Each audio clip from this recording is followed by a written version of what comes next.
While my son and his wife were frantically calling real estate agents and attorneys across the city, desperately trying to understand how their $1.2 million family home had been legally sold to cash buyers in a single afternoon, I was sitting in my newly purchased waterfront condo overlooking the Pacific, sipping champagne and finally understanding that sometimes the family members who tell you the living room couch is your new bedroom are about to discover they just disrespected the wrong 72-year-old woman who still held the deed.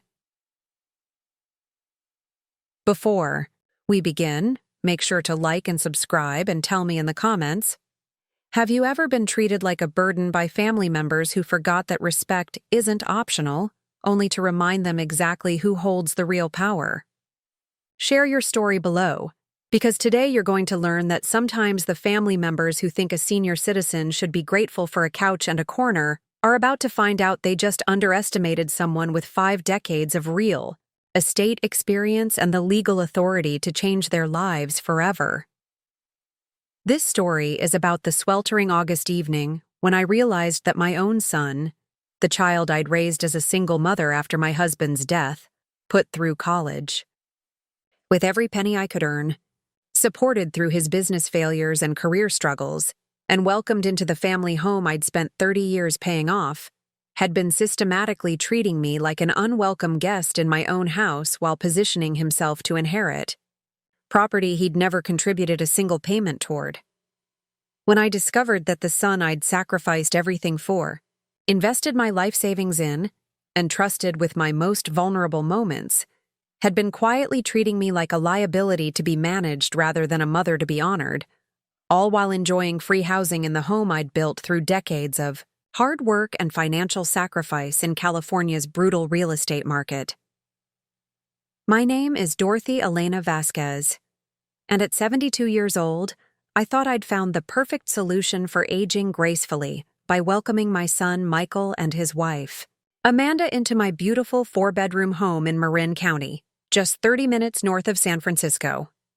For 2 years, this arrangement had seemed like the ideal solution for a widowed mother who wanted to remain in her beloved home while also helping her adult children save money and build their financial future in one of America's most expensive housing markets.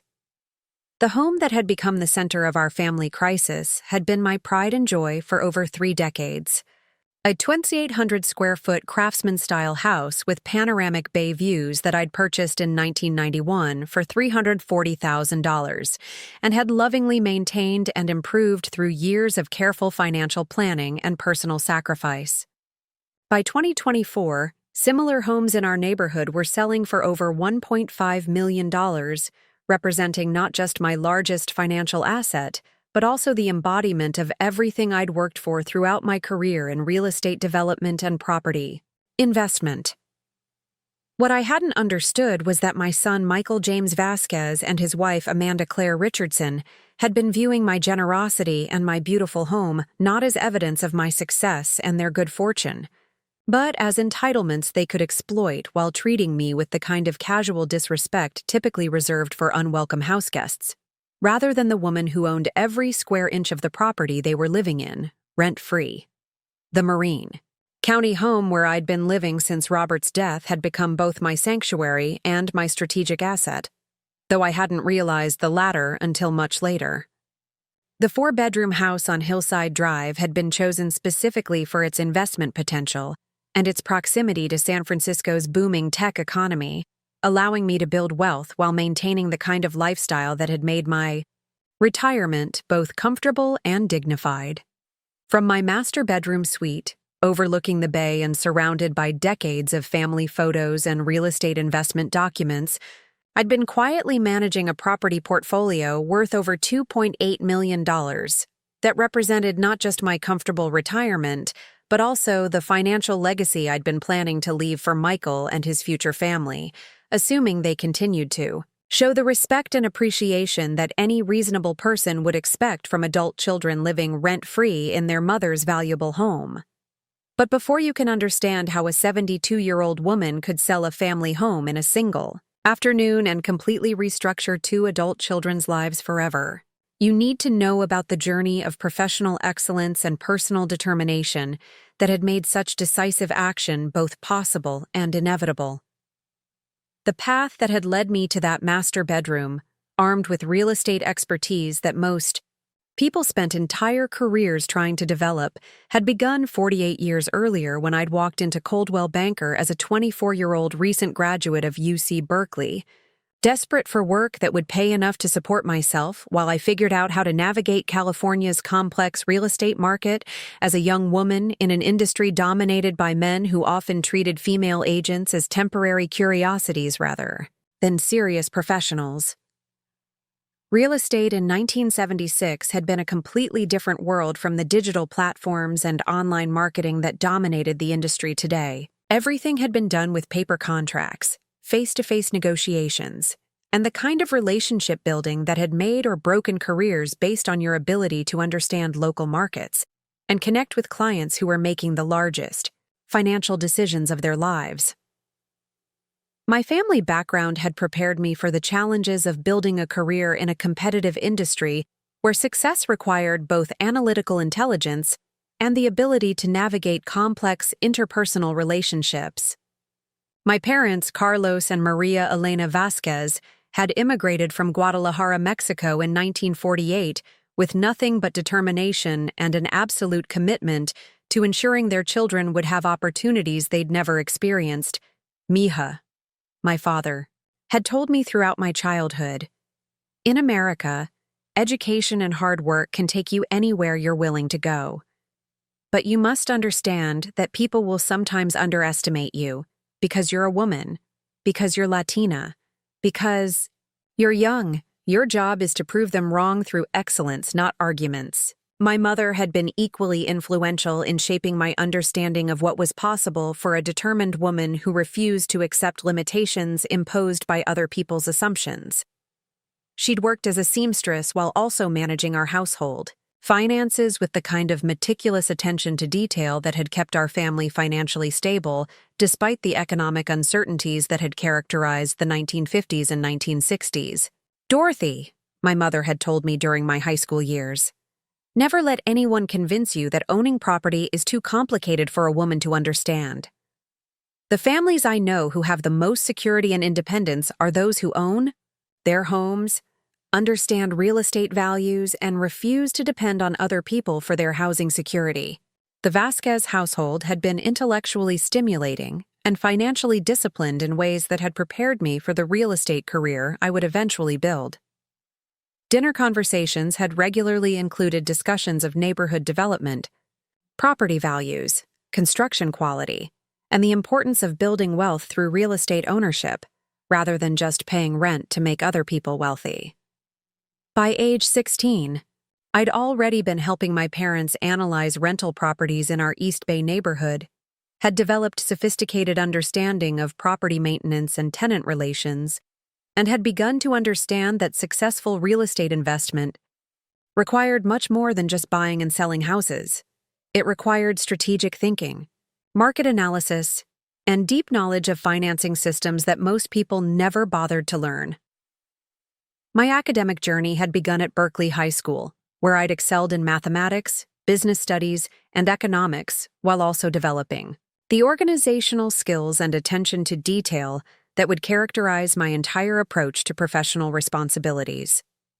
The school's diverse student body had included children of immigrants, working-class families, and small business owners, who understood that education was the primary path to economic advancement and social mobility. Miss Vasquez, my economics teacher had written in a recommendation letter that I'd treasured for decades, demonstrates the rare combination of analytical intelligence and practical common sense that characterizes natural leaders in business and finance. She has the mathematical skills to understand complex financial relationships and the personal judgment to make sound decisions under pressure. My senior thesis at Berkeley High had focused on the impact of suburban development on property values in Alameda County. Research that had required me to interview real estate agents, property developers, and city planning officials about the relationship between infrastructure investment and neighborhood appreciation. The project had given me my first taste of the complex negotiations and market analysis that would characterize my real estate career. UC Berkeley had been the natural next step, offering a rigorous business administration program that would prepare me for professional success in California's competitive real estate industry. Berkeley's business program had been one of the most respected on the West Coast, requiring students to develop expertise in accounting, economics, statistics, and business law, while also completing internships with major corporations and real estate firms. During my 4 years at Berkeley, I'd maintained a 3.8 GPA while also working part-time as a leasing agent for a small property management company in Oakland, and completing internships with Coldwell Banker and RE Max that had provided hands-on experience in residential sales and commercial property management. The internship experiences had been particularly valuable, exposing me to contract negotiation, market analysis, and the regulatory compliance requirements that governed real estate transactions. Dorothy has the intellectual curiosity and professional maturity that characterize successful real estate professionals, my advisor at Berkeley had written. Her combination of analytical skills, attention to detail, and genuine interest in helping families achieve homeownership makes her an ideal candidate for leadership roles in residential and commercial real estate. My senior thesis at Berkeley had examined the potential for first-time homebuyer programs to increase homeownership rates in minority communities, focusing on how traditional lending practices could be modified to serve families whose financial profiles didn't conform to conventional mortgage standards. The research had required extensive interviews with families, community leaders, and lending professionals who were pioneering new approaches to homeownership financing. After graduating from Berkeley in 1975, I'd spent 8 months working for a small property management company in San Francisco, providing leasing and maintenance coordination for apartment buildings and small commercial properties that needed professional management, but couldn't afford full-time property management staff. The position had been excellent preparation for understanding the financial challenges faced by property owners and had given me practical experience in the kind of hands-on problem-solving that would become central to my real estate career. The property management experience had also introduced me to the complex relationship between property ownership and wealth building, as I'd watched client after client struggle with cash flow problems, maintenance issues, and tenant relations challenges that could have been solved with better property selection and more sophisticated financial management strategies. Dorothy, you have a natural talent for understanding property investment fundamentals, my supervisor at the property management company had observed after I'd successfully helped a struggling landlord restructure his rental operations and develop a maintenance system that had prevented costly emergency repairs. You don't just understand the numbers. You understand how property ownership affects real families and real financial security. One of my most successful projects at the property management company had involved helping a family-owned apartment building resolve financial difficulties that had threatened foreclosure. The project had required 6 months of intensive work developing leasing strategies, maintenance protocols, and tenant relations that had allowed the family to maintain ownership while improving both cash flow and property value. Ms. Vasquez has demonstrated exceptional ability in developing comprehensive property management solutions for complex real estate challenges, the building owner had written in a testimonial letter.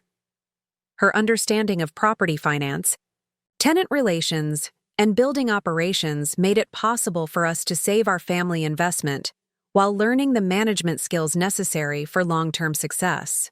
The apartment building project had been particularly meaningful because it had demonstrated how sophisticated property management could transform a struggling real estate investment from a financial burden into a wealth-building asset.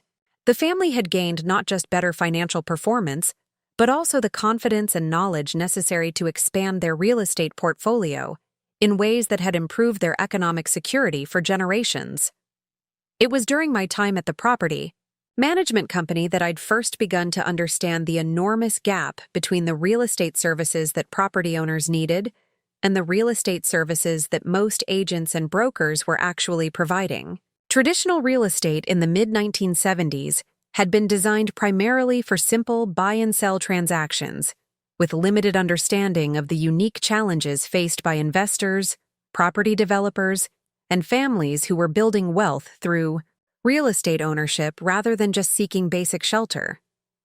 This insight had led directly to my decision to pursue a career in real estate sales and investment, where I believed I could help bridge the gap between institutional real estate services and the real-world property needs of ordinary families who were working to build better financial futures through home ownership and real estate investment. The SUT's interview process at Coldwell Banker had been comprehensive and challenging, involving multiple meetings with branch managers, senior agents, and district executives who were evaluating not just my technical qualifications, but also my potential for building the kind of client relationships that would drive long-term business success in California's competitive real estate market. Ms. Vasquez, the district manager, had said during my final interview, "Real estate sales is ultimately about trust and expertise. Clients need to believe that we understand their financial goals and that we have the market knowledge and professional integrity to help them achieve those goals through smart property decisions. Do you think you can build that kind of trust with people who may be very different from you in terms of background and financial experience?" My answer had been based on my experience working with diverse property owners at the management company. "Sir, I've learned that successful real estate relationships are built on competence, honesty, and genuine concern for the client's long-term financial success. Whether someone is buying their first home or building a commercial property portfolio, they need to know that their agent understands the market and cares about helping them make smart decisions. I believe I can provide that kind of service."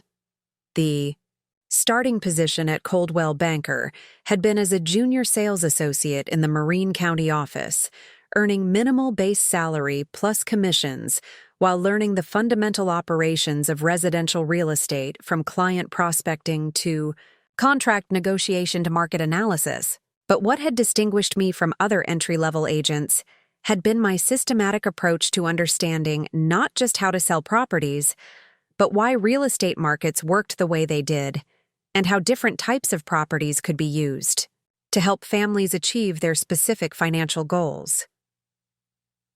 Within my first 6 months as a sales associate, I'd memorized every neighborhood in Marin County, had developed sophisticated understanding of local market trends and pricing patterns, and had begun identifying opportunities to help clients optimize their real estate decisions by suggesting better property types, more appropriate financing strategies, and investment options that could improve their long-term financial situations.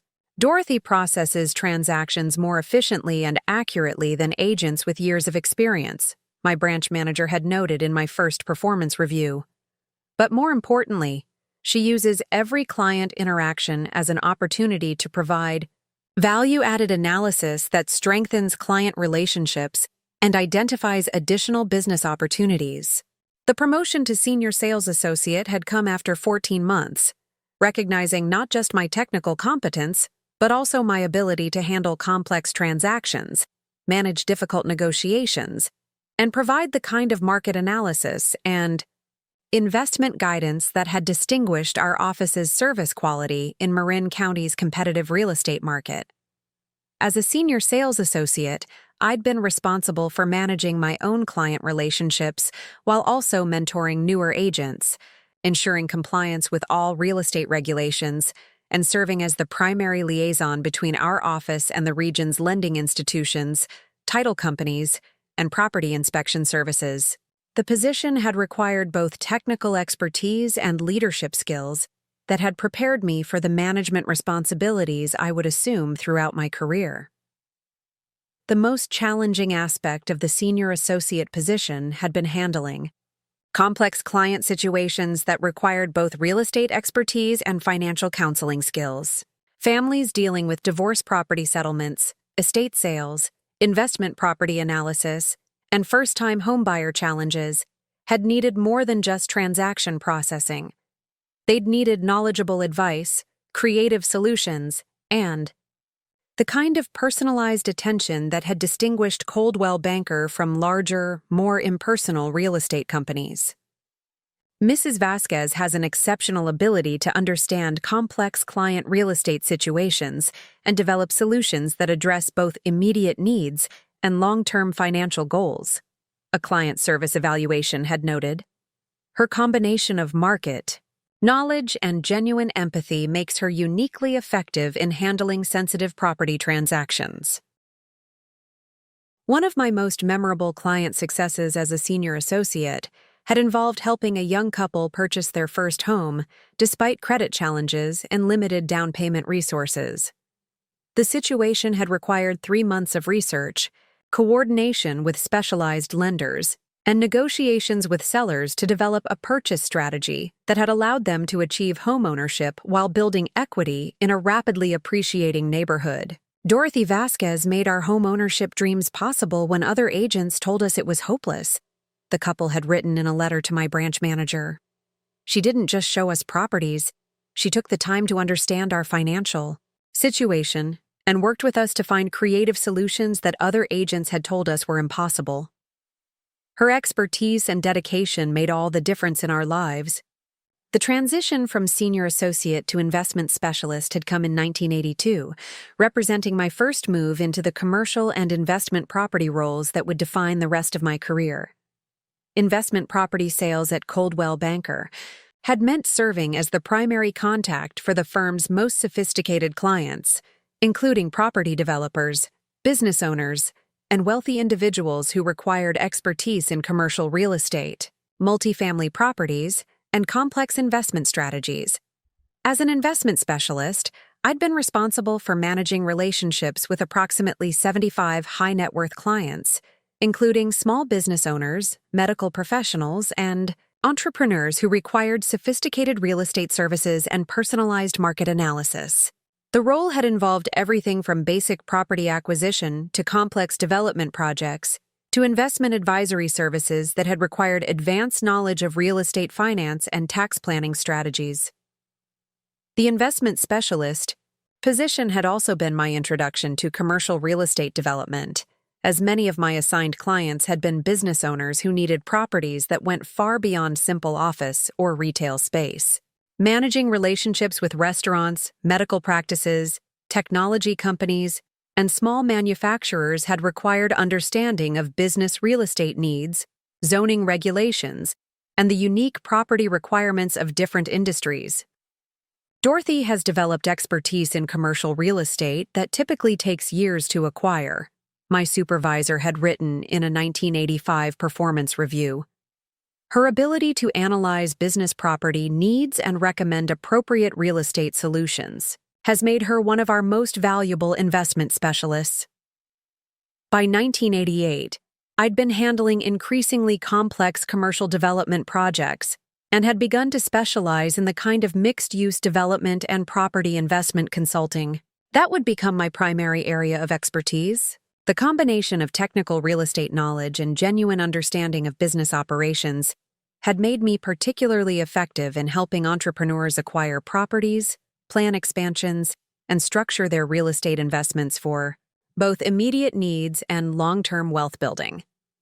The promotion to senior investment specialist in 1990 had represented my formal entry into high-end commercial real estate and had required additional training in development finance, construction, management, and the regulatory requirements that governed large-scale property projects. As a senior specialist, I'd been responsible for evaluating development opportunities, structuring investment partnerships, and managing ongoing relationships with clients who were building substantial real estate portfolios. Commercial development, in the late 1980s and early 1990s, had required both analytical skills and project management abilities, as successful specialists needed to understand not just the financial aspects of development projects, but also the construction, regulatory, and market factors that would determine whether projects could be completed successfully and profitably. My approach had been to develop deep knowledge of the specific challenges and opportunities in different types of development, allowing me to structure projects that balanced growth potential with appropriate risk management. Dorothy's development portfolio has the highest success rate in our commercial division, the regional manager had noted in 1992.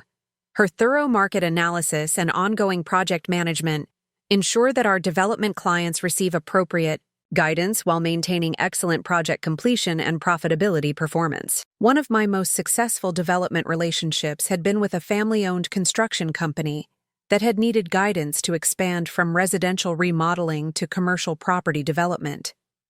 The project had required developing a complex investment strategy that had included land acquisition, construction financing, and tenant coordination that had been structured to accommodate the seasonal variations and cash flow patterns that characterize the construction business. Mrs. Vasquez understood our business goals better than we did, the construction company owner had said during an industry networking event. She didn't just help us buy land. She helped us plan our expansion in ways that ensured we could handle the financing while building a successful development business. Her expertise made the difference between success and financial disaster. The construction company relationship had been particularly challenging because it had required coordinating multiple types of financing, managing construction timelines during the development phase, and providing ongoing business advice that had helped the family navigate the complex operational challenges of managing both construction and property development operations. The relationship had lasted over 20 years and had resulted in additional projects that had built substantial wealth for multiple generations of the family. Throughout the 1990s, my commercial development portfolio had grown to include over 85 business relationships spanning multiple industries, from technology and healthcare to retail and manufacturing. Each relationship had required ongoing management, regular market analysis, and the kind of personalized attention that had helped businesses succeed while maintaining excellent project performance for Coldwell Banker. The promotion to Vice President of Investment Services in 2005 had recognized not just my individual success in commercial development, but also my ability to mentor junior staff and contribute to the development of real estate strategies and market analysis that had improved the entire commercial division's performance. As a VP, I'd been responsible for managing a team of investment specialists, while also handling the firm's most complex development relationships. The management responsibilities had required developing new skills in team leadership, strategic planning, and the kind of institutional thinking that went beyond individual client relationships to consider how real estate services could be structured to serve entire market segments more effectively. My approach had been to combine hands-on involvement in complex development decisions with systematic training of junior staff who could handle routine commercial transactions independently. Dorothy has transformed our commercial division's approach to property development and investment consulting, the company president had noted during my promotion ceremony. Her combination of technical expertise and relationship management skills has not only improved our project success rates, but also enhanced our reputation among developers and investors throughout Northern California. The vice president role had also involved representing Coldwell Banker in various business and community organizations, including the Marin County Chamber of Commerce, the Bay Area Property Development Council, and industry associations that had provided networking opportunities and enhanced the firm's visibility among potential commercial clients. These community involvement activities had been personally rewarding, while also contributing to business development that had expanded our commercial client base and had strengthened relationships with other real estate firms, construction companies, and business service providers who had become important sources of referrals and collaborative opportunities. The final phase of my career, from 2015 until my retirement in 2020 as senior vice president, had been dedicated to mentoring the next generation of commercial real estate professionals, while also managing the firm's most important and complex development relationships. As senior vice president, I'd overseen commercial projects worth over $500 million and had been responsible for training and development programs that had prepared dozens of junior staff for leadership roles throughout the real estate industry. The mentoring aspect of my senior role had been particularly meaningful, as I'd been able to share 4 decades of real estate expertise with young professionals who'd been building their own careers in an increasingly complex and expensive California market. My approach had been to combine technical training with real-world experience, providing junior staff with opportunities to handle challenging development projects under supervision while building the confidence and expertise necessary for career advancement. Dorothy Vasquez has shaped more successful real estate careers than any other executive in our industry, the California Association of Realtors had noted, when presenting me with their Outstanding Professional Achievement Award in 2018. Her commitment to excellence and her dedication to developing others have made lasting contributions to commercial real estate throughout the Bay Area. Upon my retirement in 2020, I'd been recognized not just for individual achievements, but for institutional contributions that had enhanced Coldwell Banker's reputation and had established standards for commercial real estate excellence that had influenced practices throughout the California real estate industry. My 44-year career had encompassed every aspect of real estate from basic residential sales to complex commercial development, providing me with comprehensive understanding of property markets and the expertise necessary to navigate any real estate challenge. Standing in my Marin County home that August evening, surrounded by the real estate documents and property portfolios that represented decades of professional expertise, I had no understanding that the family members I'd been supporting with free housing worth over $9,000 monthly were about to tell me that the living room couch was my new bedroom, revealing the true scope of their entitlement and setting in motion events that would demonstrate exactly what happened when people underestimated someone with my capabilities and legal authority.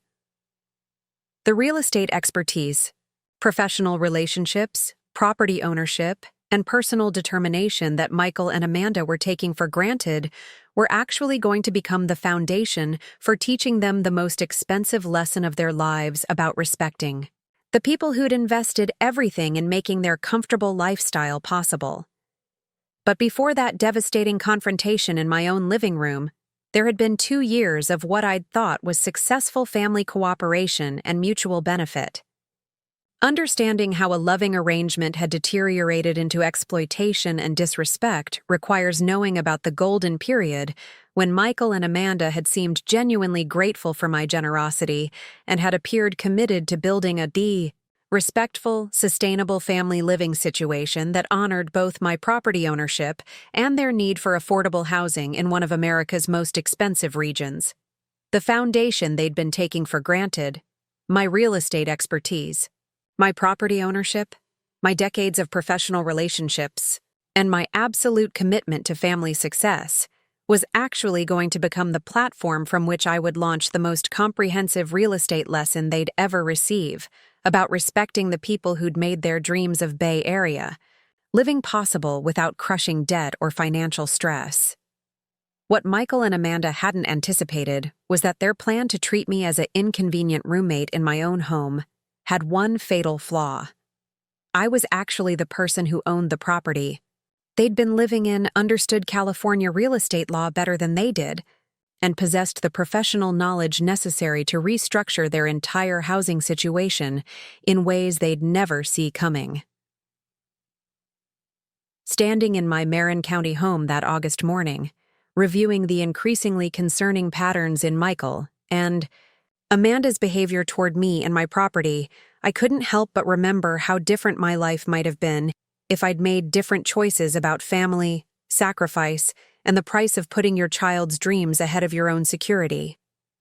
But to understand how I'd reached this point of systematic disrespect from family members who should have been celebrating my generosity rather than exploiting it, you need to know about the life of single motherhood, professional excellence, and personal sacrifice I'd built before Michael and Amanda decided my decades of hard work were something they could take for granted rather than appreciate. A life of real estate innovation, community leadership, and the kind of wealth-building wisdom that had made their comfortable lifestyle both possible and ultimately unsustainable once they forgot who was actually paying for everything. My journey to that frustrating August morning had begun 72 years earlier when I'd been born Dorothy Elena Richardson to parents who understood that in America, property ownership wasn't just about having a place to live. It was about building generational wealth, establishing community respect, and ensuring that your children would have opportunities that didn't depend on other people's charity or goodwill. My father, Carlos Eduardo Richardson, had been a construction foreman for Pacific Development Corporation, specializing in residential construction projects that had helped build the modern Bay Area suburbs, shopping centers, and office complexes that had defined Northern California's growth throughout the mid-20th century. He'd spent his career understanding complex building systems, managing diverse construction teams, and ensuring that projects worth millions of dollars were completed, on time, within budget, and according to specifications that would keep them functioning safely and beautifully for decades. "Dorothy," my father had said during one of our regular Sunday family discussions about my future plans, "the most important thing you can learn is that property ownership is the foundation of real security in America. People will always need places to live and work, and the people who own those places will always have more control over their lives than the people who just rent them." My mother, Elena Maria Richardson, had been equally influential in shaping my understanding of what was possible for a determined woman who refused to accept limitations imposed by gender expectations or economic circumstances. She'd worked as a bookkeeper for a small property management company in Oakland, while also managing our household finances with the kind of meticulous attention to property maintenance and improvement that had kept our family home increasing in value throughout the uncertain economic periods of the 1950s and 1960s. "Mija," my mother had told me during my teenage years, "never let anyone convince you that understanding real estate and property investment is too complicated for a woman. To master, the women I know who have the most independence and security are those who own property, understand neighborhood development, and refuse to depend on husbands or family members for their housing security." The Richardson household had been intellectually stimulating and financially disciplined in ways that had prepared me for the real estate career I would eventually build. Dinner conversations had regularly included discussions of neighborhood development trends, construction quality standards, property maintenance strategies, and the importance of building wealth through smart real estate decisions rather than just working for wages that would never provide true financial independence. By age 14, I'd already been helping my parents evaluate potential investment properties in our East Oakland neighborhood, had developed sophisticated understanding of construction quality and property maintenance requirements, and had begun to understand that successful real estate investment required much more than just buying houses. It required market analysis, neighborhood evaluation, and deep knowledge of financing systems that most families never learned because they thought of real estate as shelter rather than wealth-building strategy. My academic journey had begun at Fremont High School in Oakland, a diverse school known for its rigorous college preparatory programs and its emphasis on preparing students from working-class families for professional careers rather than just traditional blue-collar employment. The school's approach to education had emphasized analytical thinking, clear communication, and the kind of personal discipline that would serve me well in competitive professional environments throughout my career. At Fremont High, I'd excelled in mathematics, business studies, and economics, while also developing the organizational skills and attention to detail that would characterize my entire approach to professional responsibilities. The school's student body had included children of construction workers, small business owners, teachers, and entrepreneurs who understood that education was the primary path to economic advancement and property ownership in California's rapidly growing economy. Miss Richardson, my economics teacher had written in a recommendation letter that I'd treasured throughout my career, demonstrates the rare combination of analytical intelligence and practical common sense that characterizes natural leaders in business and real estate. She has the mathematical skills to understand complex property relationships and the personal judgment to make sound investment decisions under pressure. My senior thesis at Fremont High had focused on the impact of freeway construction on residential property values in Oakland's diverse neighborhoods, research that had required me to interview property owners, real estate agents, and city planning officials about the relationship between infrastructure development and neighborhood appreciation or decline. The project had given me my first taste of the complex market analysis and community understanding that would characterize my real estate career. The transition from high school to UC Berkeley had represented not just academic advancement, but also my first direct exposure to the kind of sophisticated business education that would prepare me for leadership roles in California's competitive real estate industry. Berkeley's business administration program had been one of the most respected on the West Coast, requiring students to develop expertise in accounting, finance, economics, and business law, while also completing real-world internships that provided hands-on experience in professional business environments. During my 4 years at Berkeley, I'd maintained a 3.8 GPA while also working 20 hours per week as a leasing assistant for a small property management company in Berkeley and completing summer internships with major real estate firms that had provided exposure to residential sales, commercial leasing, and property development operations. The work experience had been essential, not just for paying college expenses, but also for developing practical understanding of real estate operations that would distinguish me from other new graduates who had only theoretical knowledge. The property management work had been particularly valuable because it had exposed me to every aspect of real estate ownership and operation, from tenant relations and maintenance coordination to financial analysis and investment planning. Working with property owners who were building wealth through real estate had taught me lessons about cash flow management, property improvement strategies, and market timing that weren't available in any textbook or classroom discussion. Dorothy has exceptional ability to understand both the financial and operational aspects of property management, my supervisor at the property management company had written in a recommendation letter. She can analyze a property's income potential while also understanding the maintenance and tenant relations strategies that will maximize both cash flow and long-term property value. One of my most significant learning experiences during college had been helping a retired couple analyze whether to sell their duplex property or continue operating it as rental income. The project had required extensive market research, financial analysis, and consideration of tax implications that had introduced me to the sophisticated decision-making processes that characterized successful real estate investment. After 6 weeks of research and analysis, I'd recommended that they retain the property, but refinance to access equity for additional investments, while implementing property improvements that would justify higher rents and attract more reliable tenants. The strategy had worked exactly as projected, increasing their monthly income by $800 while building additional equity that had supported their retirement security. Miss Richardson's analysis saved us from making a costly mistake, while also showing us opportunities we'd never considered, the property owner had written to my college advisor. Her understanding of real estate finance and market trends helped us make decisions that have improved our financial security significantly. The successful duplex analysis had been meaningful, not just because it had demonstrated my analytical capabilities, but also because it had shown me how real estate expertise could directly improve people's lives and financial security. The experience had reinforced my determination to build a career that would help families achieve financial independence through smart property decisions, rather than just earning commissions from quick transactions.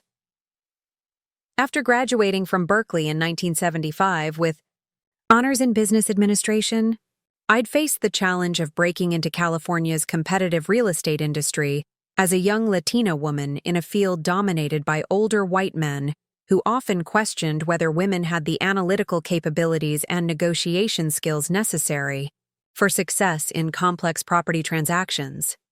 My first position had been with a small property management company in San Francisco, where I'd been responsible for leasing coordination, tenant relations, and basic financial analysis for a portfolio of residential and small commercial properties.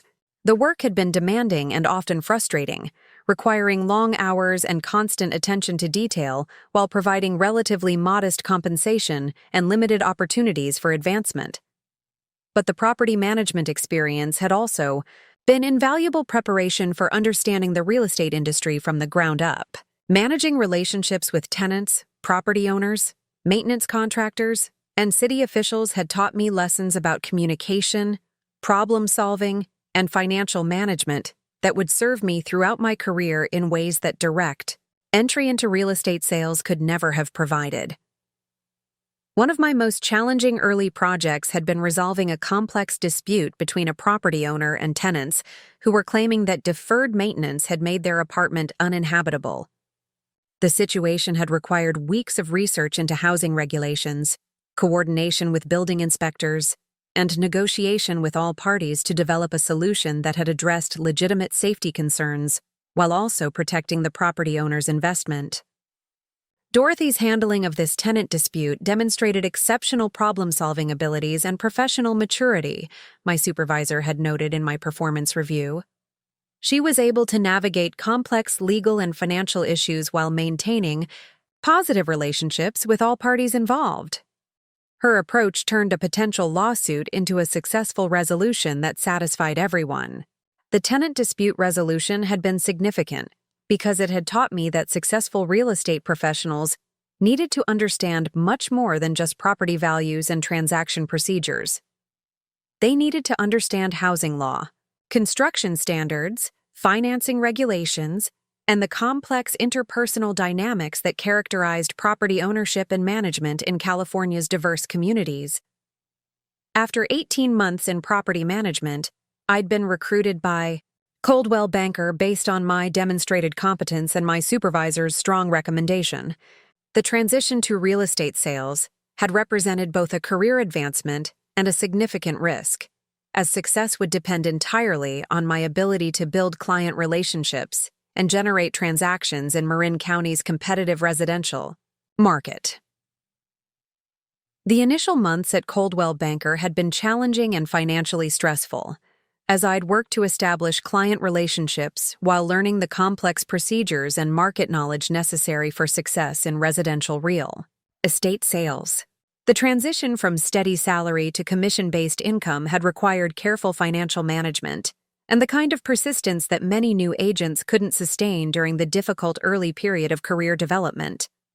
But my property management background had provided crucial advantages that had distinguished me from other new agents who were learning real estate fundamentals while also trying to build client relationships. My understanding of property operations, maintenance issues, and investment analysis had allowed me to provide value-added services that had attracted clients and had generated referrals that had accelerated my business development.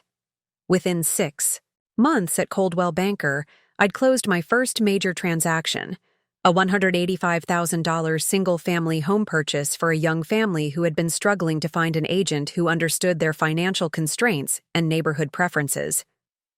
The transaction had required extensive market research, creative financing coordination, and patient guidance through a complex negotiation process that had tested my technical knowledge and interpersonal skills.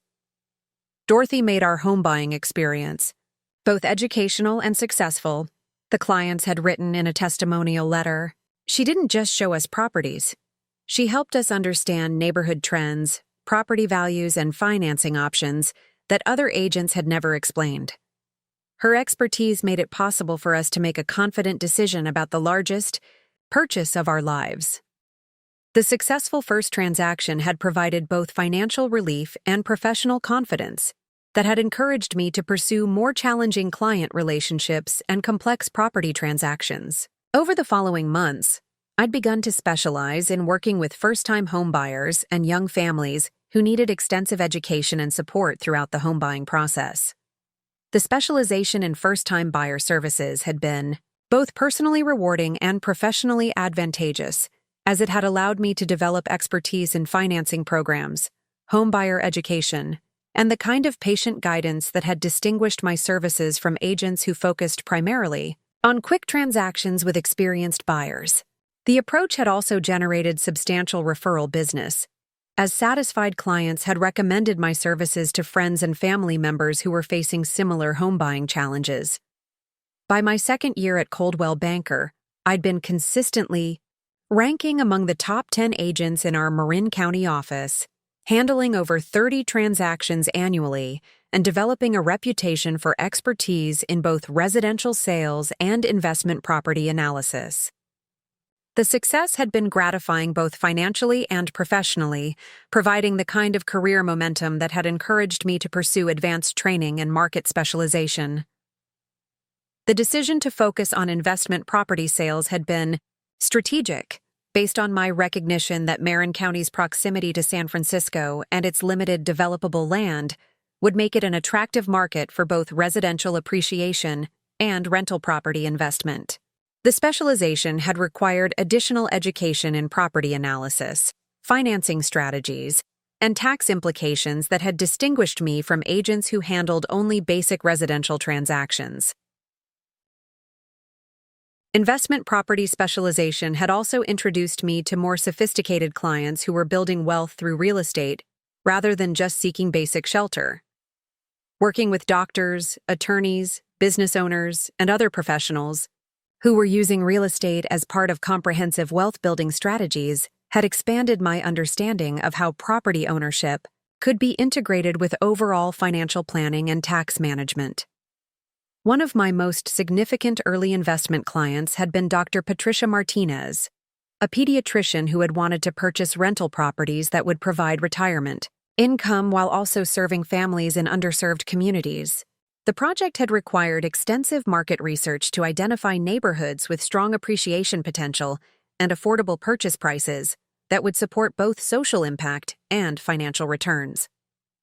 After 3 months of analysis, I'd identified a 4-unit apartment building in San Rafael that had been underperforming due to poor management, but had excellent bones and was located in a neighborhood with strong schools and public transportation. The purchase had required creative financing and extensive renovation planning, but had ultimately provided Dr. Martinez with both strong cash flow and significant appreciation that had supported her retirement planning. Dorothy's analysis and guidance made it possible for me to achieve both my financial goals and my community service objectives, Dr. Martinez had said during a client appreciation event. She understood that I wanted to build wealth while also providing quality housing for families, and she found properties that accomplished both objectives. The Dr. Martinez relationship had been particularly meaningful because it had demonstrated how real estate expertise could be used to address both individual financial needs and broader community development goals. The success had also established my reputation among other professionals who were seeking socially responsible investment opportunities that could provide both financial returns and positive community impact. Throughout the late 1970s and early 1980s, my investment property practice had grown to include relationships with over 40 clients who were building wealth through real estate while also contributing to community development and neighborhood improvement. Each relationship had required ongoing market analysis, property management guidance, and financial planning that had deepened my expertise in real estate investment strategy.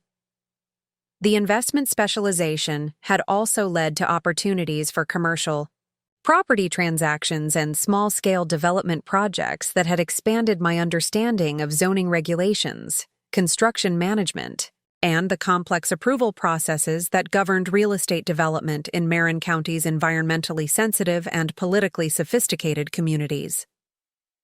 By 1983, I'd been promoted to senior investment specialist at Coldwell Banker, overseeing a portfolio of investment relationships worth over $25 million, and managing a team of junior agents who were developing their own expertise in investment property sales and analysis. The promotion had recognized both my individual success and my ability to mentor other agents while contributing to the overall growth and reputation of our commercial division.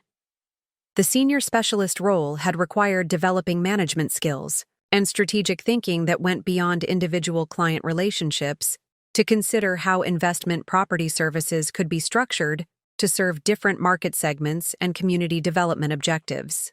My approach had been to combine technical expertise with genuine commitment to helping clients achieve both financial success and positive community impact through their real estate investments. But it was during this period of professional success and career advancement that my personal life had taken the turn that would ultimately lead to the family crisis I was facing 35 years later. In 1979, I'd married Robert Daniel Vasquez, a civil engineer who had shared my interest in property development and community planning, and who had seemed committed to building a partnership that would support both our professional goals and our shared values about family and financial responsibility.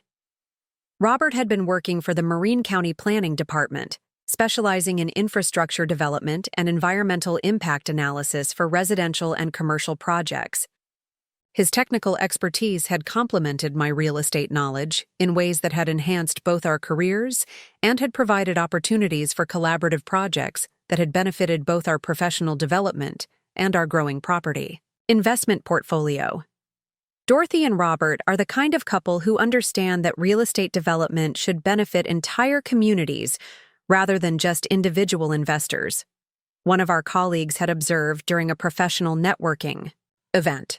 Their combination of real estate expertise and planning knowledge allows them to identify projects that provide both financial returns and positive community impact. The early years of our marriage had been characterized by shared professional interests, collaborative property investments, and what had seemed like genuine partnership in building both wealth and family security. We'd purchased our first investment property together in 1980, had developed systems for managing both our individual careers and our shared real estate activities, and had begun planning for the family we'd hoped to raise in Marin County's supportive and educated communities. The decision to start a family had been carefully planned and financially strategic, based on our analysis of how children would affect both our career trajectories and our property investment activities. We'd purchased the Hillside Drive house in 1981 specifically because its size and location would accommodate a growing family while also providing opportunities for property improvement and long-term appreciation that would support our wealth-building goals. Michael James Vasquez had been born in November 1981, arriving into a household that had been prepared both emotionally and financially for the responsibilities and opportunities of raising a child in one of California's most expensive, but also most opportunity-rich regions. From his earliest days, Michael had been surrounded by discussions of education, opportunity, and the importance of building both knowledge and wealth that would provide security and independence throughout his life. But the family stability and professional partnership that had seemed so solid during Michael's early childhood had been shattered in 1987, when Robert had been killed in a construction accident while conducting a site inspection for a major development project in Sonoma County. The accident had been sudden and devastating, eliminating not just my husband and Michael's father, but also half of our household income and the collaborative partnership that had been central to both our financial planning and our family identity. The months following Robert's death had been the most challenging period of my life, requiring me to manage overwhelming grief while also taking complete responsibility for Michael's care and our family's financial security. The life insurance and workers' compensation had provided some financial support, but the primary responsibility for maintaining our lifestyle and ensuring Michael's educational opportunities had fallen entirely on my real estate career and investment portfolio. Dorothy's strength and determination during this difficult period was truly inspiring. My supervisor at Coldwell Banker had noted during my performance review following Robert's death, she maintained her professional excellence, while also ensuring that her son's needs were met and her family's financial security was protected. Her ability to handle both personal tragedy and professional responsibilities demonstrated exceptional character and competence. The challenge of single motherhood had been compounded by the pressure to maintain my professional standing in an industry where personal stability and availability were often crucial for client relationships and business development.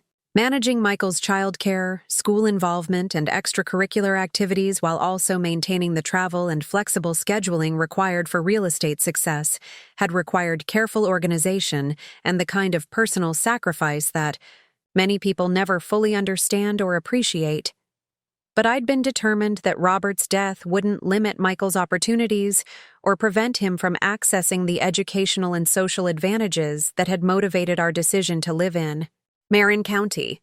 Every professional decision I'd made following Robert's death had been evaluated based on how it would affect Michael's development and future opportunities, often requiring me to prioritize his needs over my own career advancement or personal preferences. The single motherhood experience had also deepened my understanding of how real estate and housing security affected family stability and children's educational opportunities.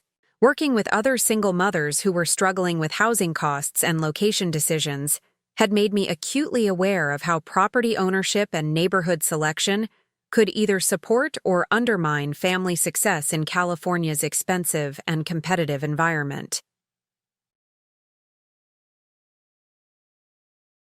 One of my most meaningful client relationships during this period had been with Maria Santos, a recently divorced mother of two who had needed guidance in purchasing her first home while managing limited income and uncertain child support.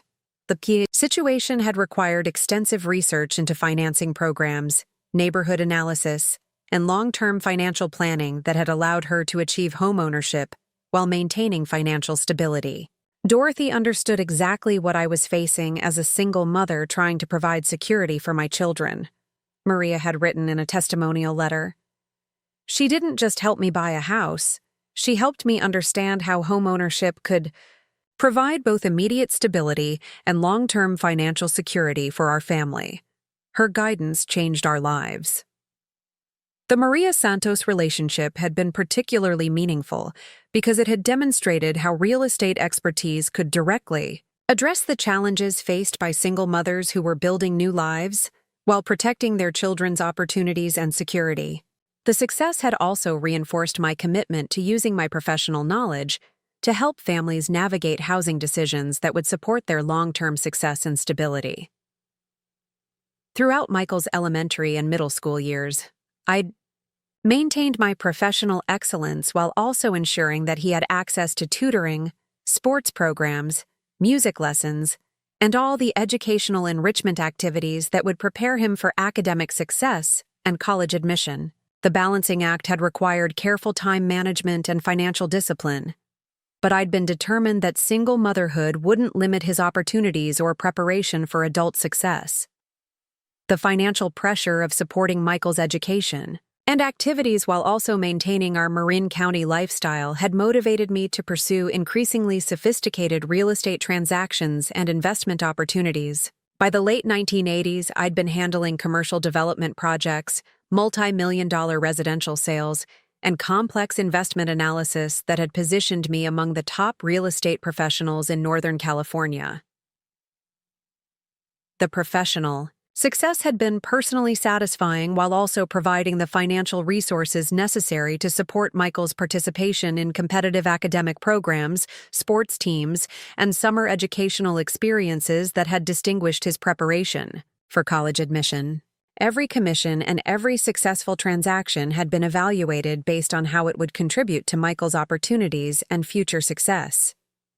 By the time Michael had entered high school at Marin Academy, one of the region's most prestigious private schools, I'd been earning over $300,000 annually through real estate commissions and investment returns, while also building a property portfolio that would support both our immediate lifestyle and long-term financial security. The success had been the result of 15 years of single motherhood, during which every personal and professional decision had been made with Michael's future in mind.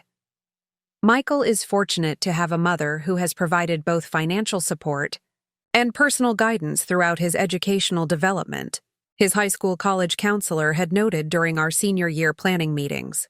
His academic preparation and extracurricular involvement reflect the kind of family commitment and resource investment that characterize our most successful college-bound students. The college preparation process had represented the culmination of 18 years of single motherhood and career development that had been focused entirely on ensuring Michael would have access to the best educational opportunities available anywhere in the country. The private school tuition, SAT preparation, college visits, and application expenses had required substantial financial resources, but I'd been determined that he would have every possible advantage in pursuing his educational and career goals. Michael's acceptance to UC Berkeley for business administration had been the validation of everything I'd sacrificed and achieved throughout his childhood and adolescence. The acceptance had also represented the beginning of a new phase of our relationship, as he would be developing independence and adult responsibilities, while I would be transitioning from active motherhood to a more supportive, but less central, role in his daily life. The 4 years of Michael's college education had required continued financial support for tuition, housing, and living expenses that had totaled over $120,000, representing a substantial portion of my earnings and investment returns during that period. But I'd been proud to provide that support, viewing it as an investment in Michael's future success and the culmination of 21 years of sacrifice and dedication to his opportunities. Throughout Michael's college years, I'd also been planning for my own future and considering how my relationship with him would evolve as he developed adult independence and eventually started his own family. The prospect of transitioning from single motherhood to an empty nest had been both exciting and somewhat daunting, requiring me to reconsider my personal goals and develop new sources of meaning and purpose beyond Michael's success. When Michael had graduated from Berkeley in 2003 with his business degree, I'd been enormously proud of his achievement while also beginning to focus more attention on my own career development and personal interests that had been secondary priorities throughout. His childhood and education, the graduation had marked not just his transition to adult independence, but also my opportunity to pursue professional and personal goals that had been deferred while he'd been my primary focus. But what I hadn't anticipated was how Michael's transition to adult independence would be complicated by California's housing costs and economic pressures that would make it difficult for even well-educated young professionals to achieve the kind of financial stability and independence that had been more accessible to previous generations. Standing in my Marin County home that August morning, surrounded by the real estate documents and property portfolios that represented 4 decades of professional expertise and personal sacrifice, I was beginning to understand that the family crisis I was facing wasn't just about housing arrangements or family relationships. It was about whether the sacrifices I'd made throughout Michael's life would be honored and appreciated, or whether they would be taken for granted and exploited by family members who had forgotten that respect and gratitude aren't optional in any healthy relationship. The real estate expertise, property ownership, and financial resources that Michael and Amanda were treating as entitlements were actually the result of decades of single motherhood, professional excellence, and personal sacrifice that had been motivated entirely by my commitment to family success and security. But what they didn't understand was that respect and appreciation were essential components of any sustainable family relationship, and that their emerging attitude of entitlement was about to collide with the reality that some 72-year-old women still remembered exactly what they'd sacrificed to build the wealth that was making their comfortable lifestyle possible. Standing in my Marin County home that August morning, reviewing the increasingly troubling changes in Michael and Amanda's attitudes toward me and my property, I couldn't help but remember how different things had been just 2 years ago, when Michael had first approached me about moving back home and had spoken with such genuine enthusiasm about building a multi-generational living arrangement that would benefit everyone while honoring the decades of sacrifice and support I'd provided throughout his education and early career struggles. It was a conversation that had taken place during what I now recognize as the golden beginning of our adult family relationship, a period when Michael and Amanda seemed genuinely committed to respecting my homeownership while building the kind of collaborative household that would secure everyone's financial future in the Bay Area's impossible housing market. The conversation had occurred in March 2022, just 6 months after Amanda had lost her marketing job during the latest tech industry layoffs, when Michael and Amanda had been struggling with $4,800 monthly rent payments for their cramped one-bedroom apartment in San Francisco, while also dealing with over $180,000 in combined student loan debt that had been consuming nearly 40% of their take-home income. Everything about their financial situation had required painful adjustments, from cutting dining and entertainment expenses to eliminating vacation plans and deferring basic dental care because their insurance didn't cover necessary procedures. Michael had visited me that Sunday afternoon in my hillside drive home, arriving with fresh sourdough bread from Acme Bakery and a detailed financial analysis that he and Amanda had been developing for several weeks. The gesture had touched me deeply during those months when I'd been feeling increasingly isolated in my large home, and had been wondering whether the property I'd worked so hard to maintain was becoming too much for me to manage effectively as I aged. "Mom, I've been thinking about your living situation and ours," Michael had said as we'd sat in my sun-filled kitchen overlooking the bay, surrounded by the real estate documents and property maintenance records that had been accumulating throughout my decades of home ownership. "You have this incredible home that's probably more space than you need, and Amanda and I are paying ridiculous rent for a place that's barely habitable while trying to save money for a down payment that gets more impossible every month." Michael's proposal had seemed both thoughtful and financially sound, reflecting the kind of analytical thinking that had characterized his approach to complex business problems throughout his career in operations management for a mid-sized tech company.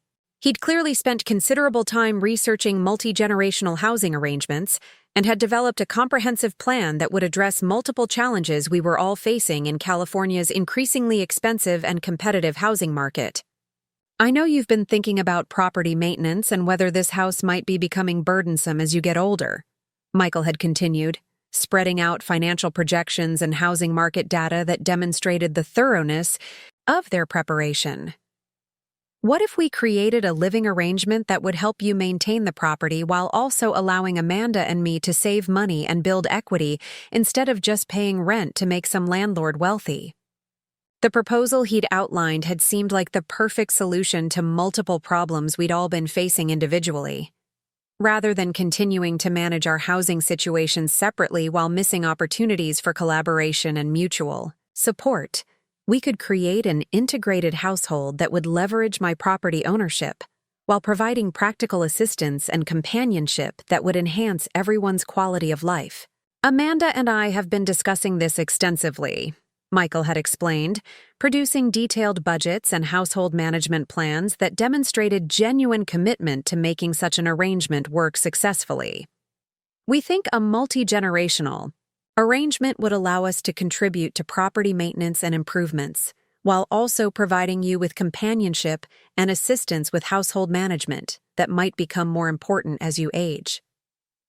The living arrangements he'd proposed had been sophisticated and had demonstrated genuine respect for my property ownership and my need for privacy and independence. Rather than simply asking to move back into my childhood bedroom, they'd envisioned a comprehensive household sharing arrangement that would maintain appropriate boundaries while maximizing the benefits of shared resources and collaborative household management. "Mom, we want this to be a true partnership that recognizes your home ownership while also creating mutual benefits for everyone," Michael had said.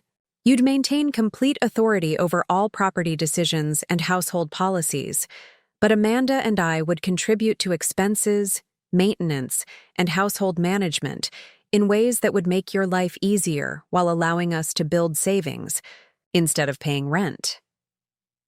But what had impressed me most about Michael's proposal had been his explicit recognition of the financial sacrifices I'd made throughout his education, and his understanding that any family living arrangement should reflect gratitude and respect rather than assumption of entitlement to my property or resources. "Amanda and I have been calculating the total investment you made in my education and career development," Michael had continued, producing a detailed analysis that had included not just direct educational expenses, but also the opportunity costs and lifestyle limitations that had resulted from my commitment to his success. We realize that our current financial stability exists because of your sacrifices, and we want to make sure our living arrangement reflects that reality and ensures you benefit from having us here. During those first months after Michael and Amanda had moved into my home in May 2022, they had shown remarkable appreciation for my property and had seemed genuinely excited about the financial optimization and lifestyle improvements that had resulted from our collaborative household arrangement. My first major contribution to their financial success had been eliminating their housing costs, which had immediately improved their cash flow by $4,800 monthly, while also providing them with significantly upgraded living space and access to Marin County's superior schools, parks, and community resources. When I'd calculated the total value of the housing benefit I was providing, it had exceeded $57,600 annually in equivalent rent savings, plus additional value from utilities, internet, and property maintenance that I was continuing to handle independently.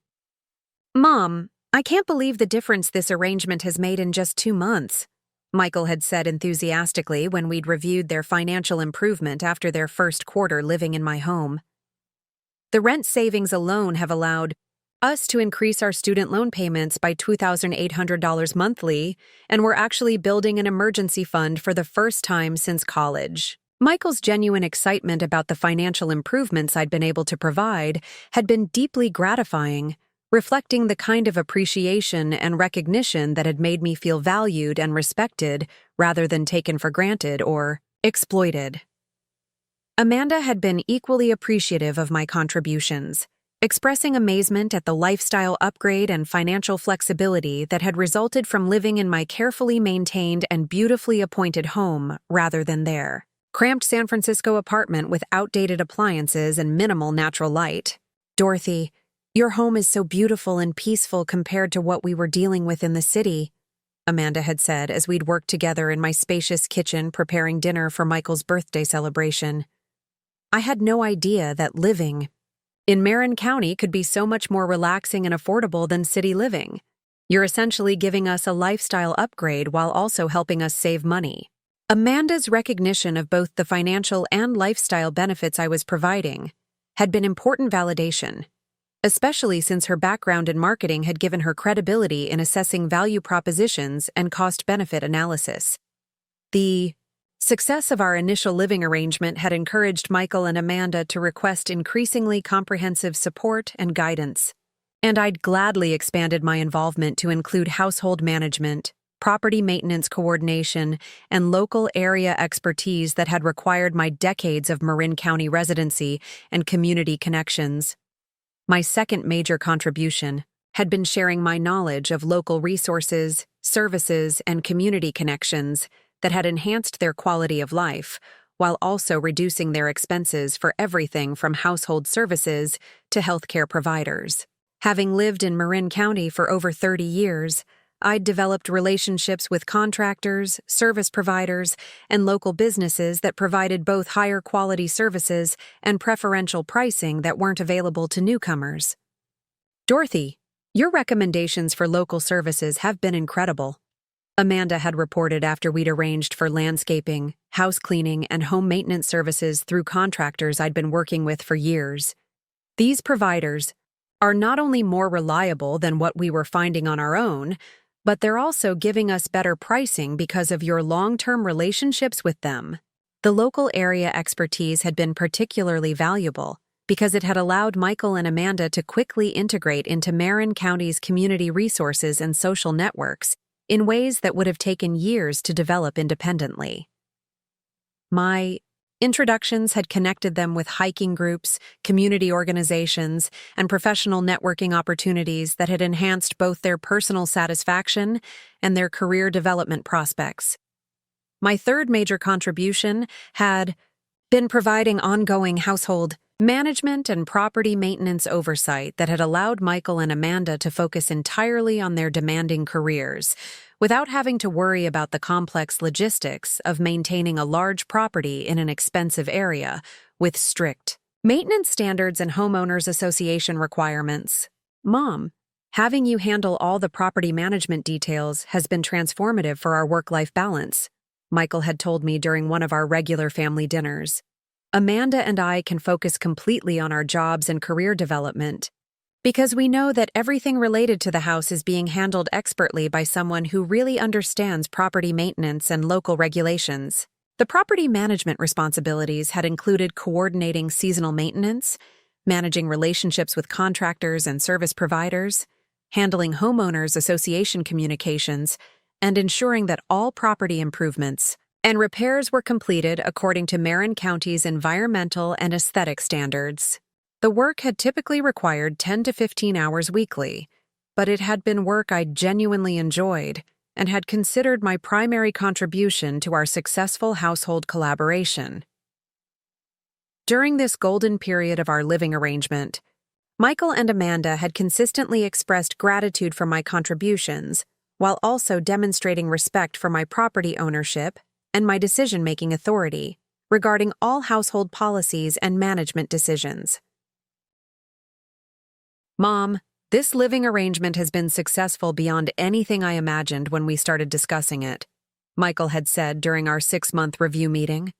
Your expertise and generosity have accelerated our financial recovery and career development in ways that would have been impossible if we'd continued struggling with San Francisco rent and commuting expenses.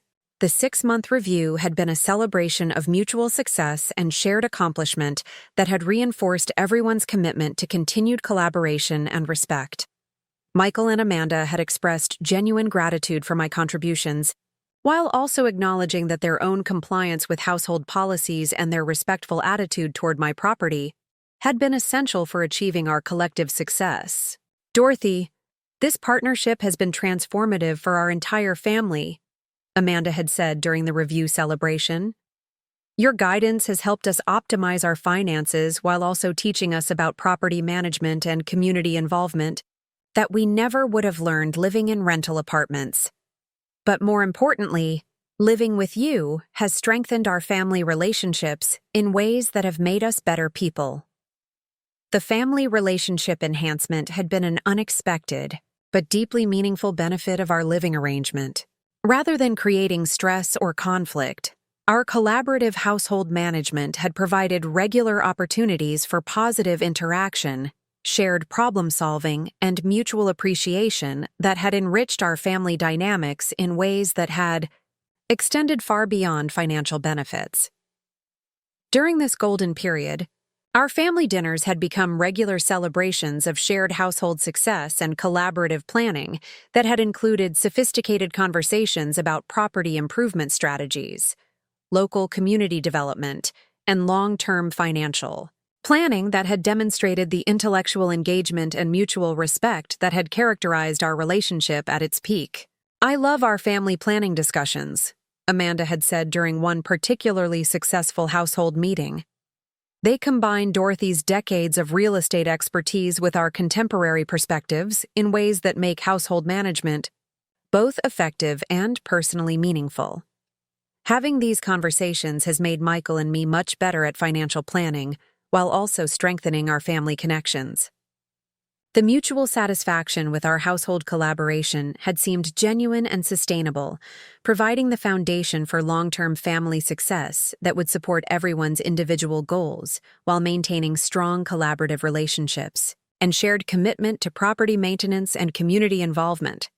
But beyond the practical benefits, the golden period had also been characterized by genuine personal warmth and family connection that had made me feel appreciated and valued, rather than just useful or convenient. Michael and Amanda had regularly included me in their social activities, had sought my advice on both personal and professional decisions, and had seemed genuinely interested in my experiences and perspectives, rather than just my property and resources. Dorothy, we really value your insights about career development and life planning, Michael had said during one of our evening conversations on the deck overlooking the bay. Your experience navigating single motherhood while building a successful career has taught us lessons about resilience and strategic thinking that we couldn't learn anywhere else. These personal connections had extended beyond household management to include genuine interest in my hobbies, my community involvement, and my perspectives on current events and social issues. rather than treating me as an elderly relative to be tolerated. Michael and Amanda had seemed to genuinely enjoy my company and had actively sought opportunities for shared activities and conversations. The social integration had included inviting me to join their friend gatherings, including me in their weekend activities, and encouraging me to share stories about my real estate career and single motherhood experiences that had provided both entertainment and genuine learning opportunities for their peer group. Dorothy has such fascinating stories about building a real estate career as a single mother in the 1980s, one of Amanda's friends had commented during a dinner party we'd hosted together. Her experiences provide perspectives on women's professional development that really help us understand our own career challenges and opportunities. These social acknowledgments had been personally satisfying while also contributing to Michael and Amanda's social standing within their peer group. Their friends had been impressed by our multi-generational household arrangement and had often requested advice about their own family relationships and housing decisions. Michael had often used professional networking events to express pride in our household arrangement and my real estate expertise, presenting our living situation as an example of successful multi-generational collaboration that other families could aspire to emulate if they were fortunate enough to have family members with relevant expertise and resources. My mother spent 44 years in commercial real estate, rising to senior vice president at Coldwell Banker, Michael had explained to curious colleagues. Her expertise has been invaluable in helping Amanda and me optimize our housing situation and build wealth more effectively than we could have managed independently. Having professional-level real estate guidance within the family has been an enormous advantage. During this golden period of our relationship, Michael and Amanda had also been careful to ensure that our household collaboration enhanced rather than diminished my independence and personal satisfaction. Rather than treating my involvement as an opportunity to control my activities or limit my autonomy, they'd structured our arrangements to provide me with enhanced flexibility and social engagement while maintaining appropriate boundaries and respect for my individual preferences and priorities. The household arrangements we'd established had included clear divisions of responsibility designed to address different types of needs and objectives. I had maintained complete authority over all property-related decisions, long-term maintenance planning, and contractor relationships, while Michael and Amanda had taken responsibility for day-to-day household organization, grocery shopping, and routine cleaning that had reduced my workload while maintaining my decision-making authority. But I'd also maintained completely independent control over my personal schedule, social activities, and discretionary spending that weren't subject to household consultation or coordination. Michael and Amanda had explicitly supported my personal independence and had regularly encouraged me to pursue social activities, travel, and community involvement that reflected my individual interests rather than family obligations. Mom, we want to make sure our living arrangement enhances your independence rather than limiting it, Michael had said during one of our planning sessions. The goal is to optimize our shared resources while ensuring everyone maintains autonomy over their personal decisions and activities. The respect for my personal independence had been accompanied by practical support for my individual goals and interests, including encouragement for discretionary spending on travel, cultural activities, and community involvement that had reflected my personal preferences rather than household priorities. During this period, Michael and Amanda had also been explicitly supportive of my social activities and community involvement. Understanding that my professional reputation and community relationships were valuable assets that should be maintained and leveraged rather than neglected due to household responsibilities. My continued involvement in real estate industry organizations, community planning committees, and local cultural institutions had been encouraged and supported as activities that maintained my professional credibility while also providing networking opportunities that could benefit our entire family's long-term interests. Dorothy's professional relationships and community connections are valuable assets that benefit our entire household, Amanda had observed during one of our strategic planning discussions. Her reputation in the real estate community provides us with access to opportunities and expertise that would be impossible to obtain through conventional channels. The golden period had also been characterized by collaborative planning for major household decisions that affected our entire family's long-term security and satisfaction. Rather than making unilateral decisions or simply implementing my recommendations without discussion, Michael and Amanda had insisted on comprehensive consultation and collaborative decision-making that had respected my expertise while also incorporating their perspectives and preferences. One of our most successful collaborative projects had been developing a comprehensive property improvement strategy that had coordinated maintenance, energy efficiency upgrades, and aesthetic enhancements in ways that had optimized both immediate enjoyment and long-term property value.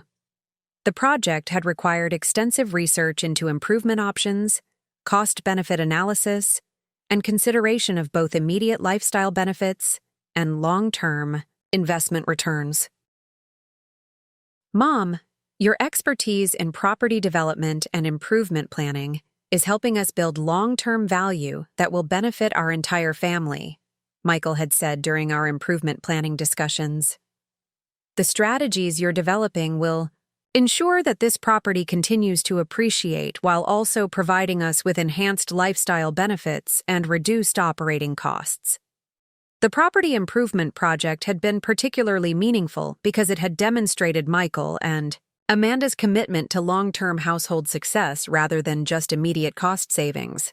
Their willingness to invest time and resources in sophisticated planning that might not provide immediate returns had reflected genuine appreciation for property ownership principles and family financial responsibility. Our collaborative household management had also extended to social planning and entertainment that required coordination between individual preferences and family optimization. Rather than maintaining completely separate social lives that might conflict with household harmony, we developed consultation processes that had ensured social activities supported our shared objectives while respecting individual autonomy and preferences. The hosting of family gatherings and social events had been our first major test of collaborative household management, requiring coordination between my established social networks, Michael's professional relationships, and Amanda's friend groups. The events had required extensive planning, resource coordination, and division of responsibilities that had demonstrated the benefits of multi-generational collaboration. Dorothy's experience in hosting and entertainment has made our social events so much more sophisticated and successful, Amanda had explained to friends who'd been impressed by our dinner parties and holiday celebrations. Her knowledge of catering, decoration, and guest management allows us to host events that would be impossible in a rental apartment, while her social connections have introduced us to community leaders and interesting people we never would have met otherwise. The social event hosting had been particularly successful because it had demonstrated how my decades of community involvement and property ownership could be leveraged to achieve objectives that would have been difficult or impossible for Michael and Amanda to accomplish independently, regardless of their professional success and earning capacity. By the fall of 2022, our household collaboration had achieved results that had exceeded even our most optimistic projections. Michael and Amanda's financial situation had improved dramatically due to eliminated housing costs. Our property had been maintained and improved to higher standards than I could have managed independently, and our family relationships had been strengthened through shared success and mutual appreciation. The success of our living arrangement had also contributed to enhanced lifestyle and social opportunities for everyone involved. Michael's career had benefited from improved work life, balance, and networking opportunities that had resulted from living in Marin County's professional community. Amanda's job search had been successful, partly due to her improved financial stability and her access to my professional networks that had provided referrals and recommendations. My own lifestyle had improved substantially due to companionship, assistance with household management, and enhanced social activities that had resulted from having family members who were actively engaged in community and professional networks. Rather than feeling isolated or irrelevant, I'd been actively contributing expertise while maintaining my independence and expanding my social engagement. Our household collaboration has been successful beyond anything I imagined when we started. This process, I'd noted during our 1-year anniversary celebration, everyone's situation has improved. We've achieved objectives that would have been impossible independently, and we've built relationships that continue strengthening our family connections. The anniversary celebration had been a recognition of mutual success and shared accomplishment that had reinforced everyone's commitment to continued collaboration and respect. Michael and Amanda had expressed genuine gratitude for my contributions, while also acknowledging that their own respectful behavior and household compliance had been essential for achieving our collective success. Mom, this partnership has been transformative for our entire family, Michael had said during the anniversary dinner. Your expertise has accelerated our financial recovery and career development, while also teaching us about property management and community involvement that has made us better people. But more importantly, working together has strengthened our family relationships in ways that will benefit us for decades. The family relationship enhancement had been accompanied by practical achievements that had positioned our household for continued success and growth. Michael and Amanda had eliminated over $60,000 in high-interest debt, had built emergency reserves that provided financial security, and had developed property management and community involvement skills that would serve them throughout their lives. By the winter of 2022, our household arrangement had reached what I now recognize as its peak effectiveness and harmony, with regular collaboration that had produced consistently excellent results while maintaining appropriate respect for individual autonomy and family relationships that had seemed to validate all the effort and expertise I'd invested in building successful multi-generational collaboration. Family gatherings had become celebrations of shared household achievement and collaborative planning that had included sophisticated conversations about property improvement, community development, and long-term financial strategies that had demonstrated the intellectual engagement and mutual respect that had characterized our relationship during this golden period. I love our family's strategic discussions, Michael had said during one particularly successful holiday celebration. They combine your decades of real estate expertise with our contemporary perspectives in ways that make household management both effective and personally meaningful. Having these conversations has made Amanda and me better at long-term planning while also strengthening our family relationships. The mutual satisfaction with our household collaboration had seemed genuine and sustainable, providing the foundation for long-term family success that would support everyone's individual goals while maintaining strong collaborative relationships and shared commitment to property stewardship and community involvement. Looking back now, I realize that this golden period had represented the peak of Michael and Amanda's genuine respect for my expertise and appreciation for my contributions, before their perspective had begun shifting toward viewing my property and services as entitlements rather than valuable gifts that deserved recognition and reciprocal respect. The transition from partnership to exploitation had been so gradual that I'd initially missed the warning signs, interpreting their increasing demands and decreasing acknowledgement as natural evolution of our household relationship rather than evidence of a systematic shift toward taking my contributions for granted while expecting increased availability and service without corresponding appreciation or consideration. But standing in my Marin County home that August morning, reviewing the subtle but persistent changes in their attitudes and expectations, I was beginning to understand that the golden period of our household relationship had ended, and that Michael and Amanda's true feelings about my contributions and my value as a family member were about to be revealed in ways that would change our family dynamics forever. Sometimes the people who seem most appreciative of your generosity are actually calculating how to maximize their benefit while minimizing their obligations to show respect and consideration. Michael and Amanda were about to learn that the woman they'd begun taking for granted was actually someone with the real estate expertise, property ownership, and legal authority to ensure they regretted ever treating their housing provider like an inconvenient roommate rather than a generous family member deserving of appreciation and respect. Standing in my Marin County home that August morning, still processing the devastating conversation from the night before, when Michael and Amanda had informed me that the living room couch would be my new sleeping arrangement because they needed my master bedroom for their home office expansion. I felt the last fragments of my faith in their character and gratitude crumbling away. But what I discovered over the following hours would transform my disappointment and hurt into a cold, calculating determination that would change everything forever and demonstrate that some 72-year-old women fight back with consequences that reshape entire family dynamics permanently. The breaking point had been building for months through a series of incidents that had gradually revealed Michael and Amanda's true feelings about my contributions and their evolving assumption that my property, my expertise, and my hospitality were entitlements they could exploit rather than gifts they should appreciate with corresponding respect and consideration. The shift had begun subtly in the spring of 2023, when Amanda had received a substantial promotion to senior marketing director at a Bay Area startup, and Michael had been promoted to operations manager at his tech company. Their combined income had increased to over $180,000 annually, providing them with financial stability they hadn't experienced since college.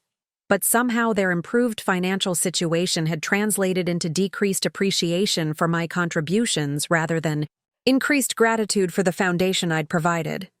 Dorothy, we've been discussing our living situation, and Amanda and I think we need to restructure some of our household arrangements to better reflect our increased professional responsibilities and income level, Michael had said during what should have been a routine family dinner in June.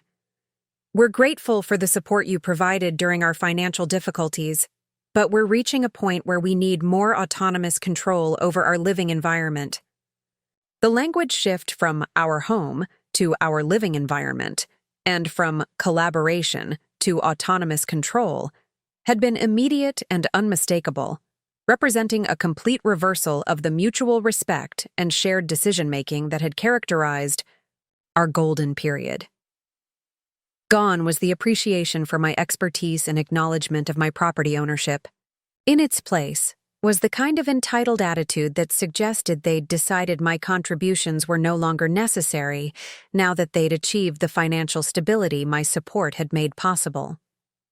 Michael, I'm not sure I understand what you mean by restructuring, I'd replied, trying to keep my voice calm despite the surge of concern I'd felt at this sudden change in attitude. Our current arrangement has been working well for everyone. What specific changes are you thinking about? Amanda had immediately joined the discussion, her tone carrying the kind of professional authority she'd developed in her marketing role, but directed toward me in ways that felt dismissive and condescending rather than respectful of my property ownership and decades of life experience. Dorothy, we appreciate everything you've done to help us get established, Amanda had said, her voice carrying false warmth that had made her dismissal even more insulting. But Michael and I have learned enough about property management and household organization that we're confident we can handle most responsibilities independently now. We don't want to continue imposing on your time and energy for routine household tasks. The phrase imposing on your time had been particularly offensive, given that managing the household had been my primary source of purpose and intellectual engagement since they'd moved in. They hadn't been imposing on me. They'd been providing me with meaningful work that had utilized my expertise while contributing to our family's success. But more disturbing than their dismissive language had been the specific changes they'd proposed, which would have eliminated my involvement in household decision-making while maintaining my responsibility for property maintenance and financial obligations that required ongoing attention and expertise, but provided no authority or recognition. We'd like you to continue handling basic property maintenance coordination, Michael had explained. But Amanda and I want to take direct control of household management, social planning, and any decisions that affect our daily routines or professional activities. We feel like we're ready to handle those responsibilities without consultation. The proposal had been a calculated insult disguised as professional development. They'd wanted to retain access to my property maintenance expertise while eliminating my authority over decisions that affected my own home. Essentially, they'd wanted to demote me from homeowner to maintenance coordinator while maintaining the same level of availability and service. Michael, I'm concerned that this approach might not serve anyone's best interests, I'd responded, trying to maintain professional objectivity despite my growing anger. The household management and coordination we've been implementing requires comprehensive oversight and years of experience that takes time to develop. Fragmenting the decision-making process could create problems and conflicts that would affect everyone's satisfaction. But Michael and Amanda had been prepared for my objections, responding with what was clearly a coordinated strategy designed to position them as mature professionals who'd outgrown their need for family guidance, in contrast to my supposedly overprotective resistance to their independence. Mom, we understand your concerns, but Amanda and I are successful professionals with advanced education and significant experience managing complex responsibilities, Michael had said, using his business training to present their position as reasonable and my resistance as evidence of controlling behavior. We're grateful for your guidance during our transition period, but we need to take full responsibility for our own household decisions now. The suggestion that my resistance to their poorly conceived restructuring was evidence of controlling behavior had been so manipulative and unfair that I'd ended the dinner without responding, returning to my bedroom with a mixture of hurt and determination that had made sleep impossible. Over the following months, Michael and Amanda's attitude toward my property and contributions had continued to deteriorate, even as they'd maintained their expectation that I would continue providing maintenance services and emergency assistance whenever they encountered problems or needed immediate help with complex household matters. By January 2024, they'd been treating me like an on-call property manager rather than a respected homeowner, making demands for immediate service while showing no appreciation for the expertise and effort required to maintain a large property effectively and safely. Dorothy, we need you to coordinate the landscaping renewal by next week, Amanda would announce, without any acknowledgement that such projects required considerable time and attention to research contractors, obtain estimates, and ensure quality work. It's really important that this gets done before Michael's colleagues visit next month, so I hope you can handle it this week.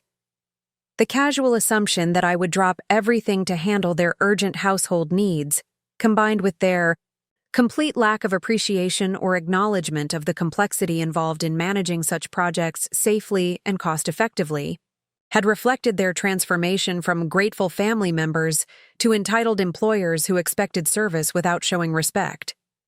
Even more frustrating had been their tendency to blame me when their independent household decisions had produced poor results, despite their insistence on making those decisions without my input or consultation. When Amanda's attempt to save money by hiring inexperienced contractors had resulted in over $8,000 in damage to the kitchen during a renovation project I'd advised against, rather than acknowledging their mistake or requesting my expertise for future decisions, they'd suggested that my risk-averse approach had made them too cautious about pursuing necessary home improvements. Dorothy, we think your influence has made us too conservative about home improvement projects, Michael had said during a particularly frustrating conversation about the kitchen disaster. We need to be more aggressive about updating the property, even if that means accepting higher costs and occasional setbacks. The irony that their aggressive strategy had cost more money in 3 months than my conservative approach had ever cost in any 12-month period had been completely lost on them, as had the fact that my risk management strategies had been specifically designed to prevent exactly the kind of expensive disasters they'd just experienced. But the most devastating aspect of their evolving attitude had been the way they'd begun, treating my age and retirement status as evidence of declining relevance rather than accumulated wisdom and experience. Comments about keeping up with modern home management techniques and understanding contemporary property maintenance approaches had become increasingly common, despite the fact that my household management had consistently produced superior results compared to their independent decisions. Mom, I know you have a lot of experience with traditional property management, Amanda had said during one particularly condescending conversation. but Michael and I are dealing with modern home technologies and maintenance approaches that might be different from what you're familiar with from your career. The suggestion that my 4 decades of real estate and property management experience hadn't included exposure to modern home maintenance concepts had been both insulting and demonstrably false, given that my management of the property had consistently generated superior results using exactly the kind of sophisticated strategies they'd claimed I couldn't understand.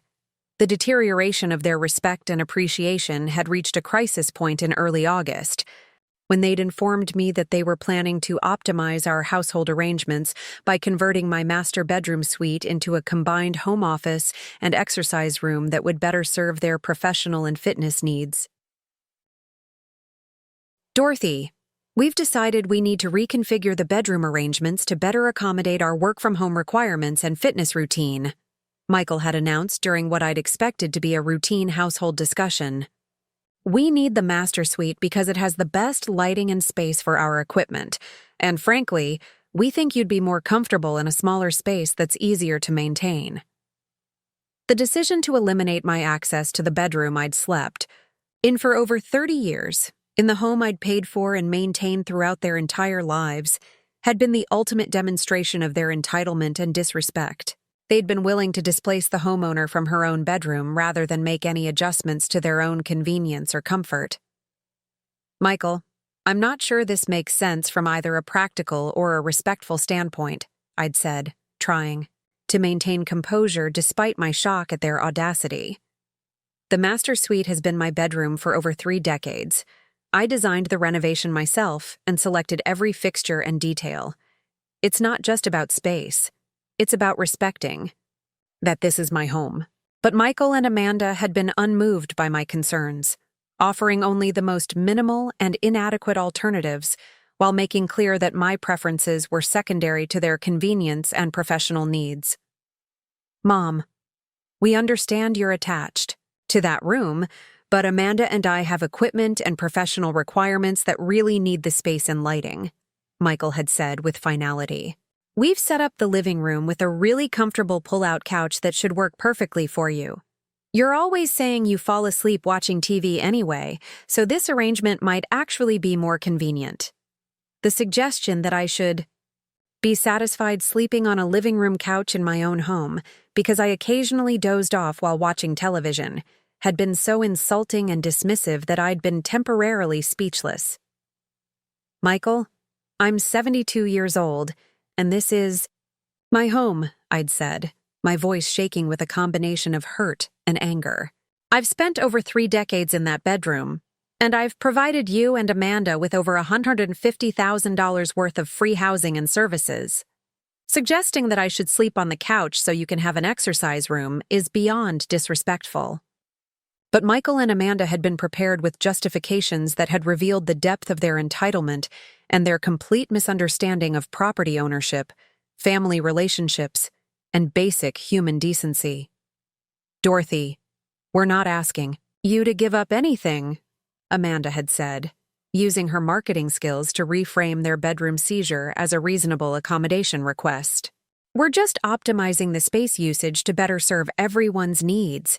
The living room arrangement will give you more flexibility, and you'll have access to the kitchen and entertainment systems that you use most anyway.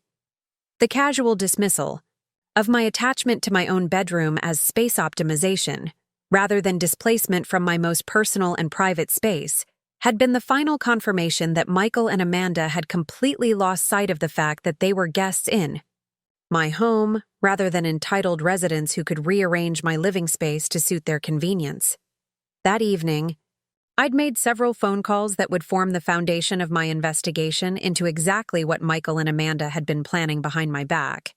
And what I'd discovered had been far more shocking than anything I could have imagined. My first call had been to Jennifer Martinez, a private investigator I'd known through real estate industry connections who specialized in family financial exploitation and property disputes. Jennifer had extensive experience documenting systematic elder abuse and had been recommended by several colleagues who'd faced similar family betrayals. Mrs. Vasquez, Jennifer had said after I'd explained the situation, what you're describing Sounds like a classic case of property exploitation disguised as family cooperation. Let me research their recent activities and financial planning to see what we can discover about their actual intentions. My second call had been to Robert Chen, an elder law attorney whose expertise in property rights and family exploitation had been recommended by my longtime legal advisor. Robert specialized in protecting seniors from family members who attempted to manipulate property arrangements or exploit housing situations for personal benefit. Dorothy, the pattern you're describing suggests systematic planning to eliminate your control over your own property while maintaining access to the benefits of your ownership, Robert had said. This kind of behavior often escalates, and I'd recommend documenting everything while we investigate the full scope of their planning. My third call had been to my former colleague, Patricia Williams, who'd retired as Senior Vice President of Commercial Development at Coldwell Banker and who maintained extensive connections throughout the Bay Area real estate community. Patricia had access to information systems and professional networks that could provide insights into property activities that might not be visible through normal channels. Dorothy, I'll make some discreet inquiries and see what I can learn about any property-related activities or financial planning they might have been pursuing, Patricia had said. If they're planning to formalize their control over your property, there should be documentation and preliminary activities that we can identify through industry channels. Within 48 hours, my investigation team had uncovered evidence of planning and preparation that had been far more extensive and systematic than I'd realized. Michael and Amanda hadn't just been developing inconsiderate attitudes, they'd been implementing a comprehensive strategy to gain control over my property while eliminating my authority and eventually my presence. Jennifer had discovered that Michael and Amanda had consulted with real estate attorneys about tenant rights and property inheritance, had researched legal strategies for establishing long-term residence claims, and had been systematically documenting property improvements and financial contributions that could support future ownership claims. Mrs. Vasquez, they've been planning this transition for months, Jennifer had reported. The timing and coordination suggest they've been treating this as an adversarial situation rather than a family living arrangement. They've been building a legal case for control while maintaining the appearance of family cooperation. Robert had discovered that Michael and Amanda had consulted with estate planning attorneys about elder care options and had researched legal procedures for obtaining conservatorships or guardianships that could provide them with authority over my property and financial decisions. Dorothy, they've been researching your legal vulnerabilities and looking for ways to formalize their control over your property and financial decisions, Robert had reported. The consultation record suggests they've been treating this as a legal strategy rather than a family relationship. But the most shocking discovery had been Patricia's research into their real estate activities. Michael and Amanda had been meeting with real estate agents about property values, had obtained informal market analyses for my home, and had been researching development potential and investment opportunities that could be pursued with my property. Dorothy, they've essentially been treating your home as their future investment property, Patricia had reported. The market research and development analysis suggests they've been planning to either gain control of the property or force a sale that would provide them with capital for their own real estate investments. Armed with this information, I'd realized that Michael and Amanda's bedroom demand hadn't been just about convenience. It had been part of a coordinated plan to establish complete control over my property while reducing me to the status of a dependent relative rather than the homeowner and family matriarch I actually was. But I'd also realized something else. The 72-year-old woman they'd been planning to exploit was someone with 44 years of real estate expertise, complete legal authority over valuable property, and detailed knowledge of every aspect of property law and real estate transactions that they'd never bothered to understand. That night, while Michael and Amanda had been celebrating their successful bedroom seizure with wine and music in what had been my private sanctuary for over 30 years, I'd been making phone calls that would restructure their entire living situation in ways they'd never see coming. My first call had been to Patricia Williams, activating real estate relationships. and professional connections that I'd maintained throughout my retirement.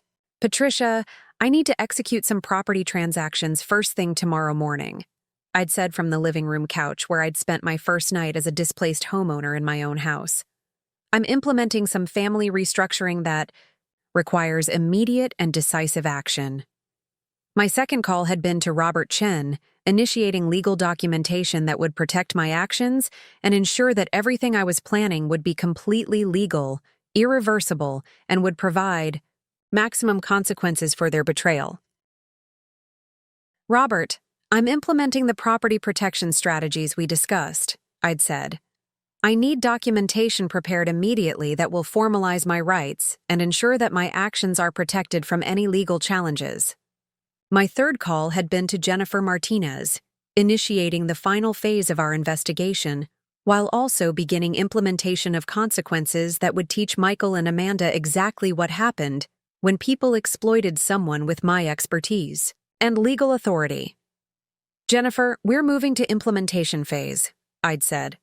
I want complete documentation of their planning and activities while we execute the property restructuring we discussed. The next morning, August 15th, 2024, while Michael and Amanda had been sleeping in my former bedroom, celebrating their successful displacement of the homeowner, I'd been implementing the most comprehensive real estate lesson they would ever receive about the consequences of exploiting property owners who understand exactly how to protect their interests. At 8 a.m., I'd walked into the offices of Sotheby's International Realty, where I'd been welcomed by colleagues and former clients who remembered my 44-year career and were eager to assist with whatever real estate services I required. Mrs. Vasquez, it's wonderful to see you, the senior agent had said. How can we help you today? I need to list my Marin County property for immediate sale, I'd replied. I'll be accepting the first full-price offer from qualified cash buyers, and I want the transaction completed as quickly as possible. The Hillside Drive property, containing 2,800 square feet with panoramic bay views that I'd maintained and improved for over 30 years, had been my primary target. As the sole owner with complete legal authority over all property decisions, I'd had complete discretion to sell the property as I deemed appropriate. I'll be listing the property at $1.4 million, which is slightly below market value to ensure immediate interest, I'd explained to the listing agent. Please ensure that all potential buyers understand that this is a cash-only transaction with a 30-day closing timeline.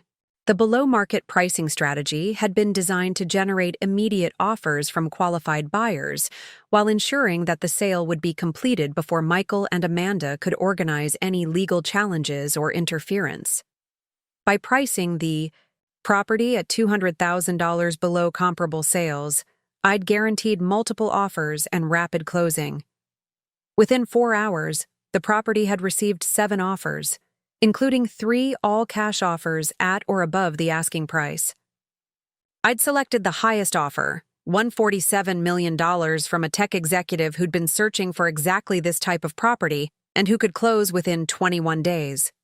Mrs. Vasquez, this buyer is extremely motivated and has provided proof of funds, the listing agent had confirmed. They can close within 3 weeks with all cash purchase. Should I accept their offer? Accept it immediately, I'd replied. And please ensure that all parties understand that possession will transfer on closing day with no exceptions or extensions. But the property sale had been just the beginning of the consequences Michael and Amanda would face for their exploitation and disrespect. By August 18th, when Michael and Amanda had expected to finalize their bedroom conversion and had discovered that our home was under contract for sale, their panicked phone calls had begun. "Mom, what's happening with the house?" Michael had called, his voice carrying panic rather than the entitled authority that had characterized our recent conversations. "The real estate agent is saying the property has been sold and we need to vacate within 3 weeks. This has to be some kind of mistake." "Michael, there's no mistake," I'd replied calmly from my new waterfront condo that I'd been able to purchase immediately with proceeds from the sale. "Since you and Amanda decided that my bedroom was better suited for your exercise equipment, I've decided that my entire property is better suited for someone who will appreciate it properly." Amanda's response had been even more desperate, as she'd realized that their comfortable lifestyle and substantial housing savings had been eliminated by their own greed and disrespect. "Dorothy, you can't just sell the house without discussing it with us," Amanda had protested during a frantic phone call. "We have rights as residents, and we've been contributing to the household and making improvements. You can't just force us out without notice." "Amanda, you have exactly the same rights as any other house guests who have overstayed their welcome," I'd replied. "Which is to say, you have no rights whatsoever. You've been living in my property at my discretion, and that discretion has been withdrawn." The immediate impact on Michael and Amanda had been devastating and comprehensive. Without access to free housing worth over $60,000 annually, they'd faced immediate cash flow problems that had threatened their ability to find comparable housing in Marin County's expensive rental market. Without my property management expertise, they'd struggled with basic logistics of household coordination and community integration. But the longer-term consequences had been even more severe. The lifestyle and financial stability they'd been taking for granted had been completely eliminated, forcing them to relocate to a cramped apartment in Oakland with a long commute and substantially reduced quality of life. Within 6 months, Michael and Amanda's housing costs had increased by over $72,000 annually compared to their free arrangement in my home. Their commuting expenses had increased by $8,000 annually.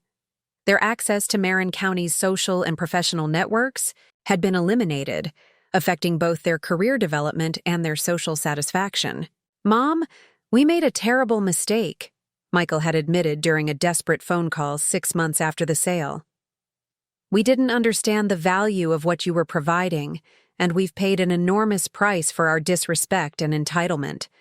We had no right to treat you like an inconvenient roommate in your own home." But the housing consequences had been accompanied by social and professional consequences that had been equally devastating. Their colleagues and friends had noticed the dramatic reduction in their lifestyle and living situation, and their professional reputations had suffered as their stress and financial pressure had affected their work performance and social engagement. Amanda's career had been particularly affected, as her marketing role had required networking and entertainment that had become much more difficult and expensive from their Oakland apartment. Michael's professional development had stagnated as his increased commute and housing stress had reduced his availability for career advancement opportunities. "Dorothy, we understand now that we destroyed the best living arrangement we'll ever have access to," Amanda had written in a letter that had reached me 8 months after the sale. "We lost not just free housing, but also your expertise, your guidance, and your presence in our lives. We have no explanation for our entitlement and disrespect except our own arrogance and stupidity." But perhaps the most satisfying consequence had been the community recognition that my response to their exploitation had demonstrated exactly what happened when people underestimated someone based on age-related assumptions about vulnerability and willingness to accept disrespect. "Dorothy Vasquez has become a legend in Marin County real estate circles," Patricia Williams had told me during a celebration dinner 6 months after the sale. "People talk about how she turned the tables on family members who tried to exploit her property while treating her like an unwelcome guest in her own home. You've become an inspiration for seniors who refuse to accept family exploitation." Standing in my new waterfront condo 18 months after the bedroom incident, overlooking the Pacific while reviewing investment statements that showed continued portfolio growth under my independent management, I felt a deep satisfaction that had nothing to do with revenge and everything to do with the complete validation of my right to live according to my own values and priorities. I'd fought for my property rights, my personal dignity, and my right to be treated with respect and appreciation rather than exploitation and entitlement, and I'd won completely. The $147 million that Michael and Amanda had lost access to had been a small price for teaching them that respect for elderly family members wasn't optional, and that attempting to exploit someone with substantial real estate expertise was a recipe for permanent housing disadvantage. "Robert, Do you think I was too harsh in my response to Michael and Amanda's exploitation? I'd asked my attorney during one of our regular check-in conversations. Dorothy, you gave them exactly the lesson they needed about the consequences of property exploitation and family disrespect, Robert had replied. They tried to turn you into a displaced guest in your own home while positioning themselves to control your property. You showed them that some people fight back with consequences that last forever. The most meaningful aspect of my victory had been the way it had transformed my understanding of my own power and value. At 74, I was managing investments more successfully, contributing more meaningfully to my community through housing advocacy programs, and living more independently than I had at any previous point in my retirement. The attempt to exploit my property while treating me like an inconvenient dependent had actually catalyzed the most empowering and financially successful period of my entire retirement. The new waterfront condo I'd purchased with sale proceeds had been specifically chosen for its maintenance-free lifestyle, security features, and proximity to cultural activities that had enhanced my independence while eliminating the property management responsibilities that Michael and Amanda had been exploiting. The 200-square-foot space had been perfectly sized for my needs, while providing spectacular views and access to community amenities that had improved my daily life substantially. Dorothy, your new place is absolutely beautiful, one of my real estate colleagues had observed during a housewarming party. You've managed to eliminate property management stress while upgrading your lifestyle and protecting your investment returns. This arrangement provides much better quality of life than managing a large property with ungrateful family members. The financial results of the sale had been equally satisfying. The $1.47 million sale proceeds had been invested in a diversified portfolio that had generated better returns than property ownership, while eliminating maintenance costs and property management responsibilities. My net worth had actually increased due to the transaction, while my lifestyle had been enhanced through improved location and reduced responsibilities. 6 months after the sale, Michael and Amanda had attempted reconciliation through intermediary family members, but their letters and messages had revealed that they still didn't understand the fundamental issue of respect and appreciation that had made their behavior so unacceptable. Dorothy, Michael, and Amanda want you to know that they've learned their lesson about property ownership and family relationships, my sister Carmen had reported during one of our phone conversations. They're hoping that you might consider some kind of reconciliation now that they understand how much they lost through their disrespectful behavior. But their attempts at reconciliation had focused entirely on their losses and their regrets, rather than on acknowledging the systematic disrespect and exploitation that had made their behavior so fundamentally unacceptable. They'd wanted forgiveness for the consequences they'd experienced, rather than genuine recognition of the respect and appreciation they should have shown throughout our living arrangement. Carmen, Michael, and Amanda's problem wasn't that they made a mistake, I'd replied. Their problem was that they systematically exploited my generosity while treating me like an inconvenient burden in my own home.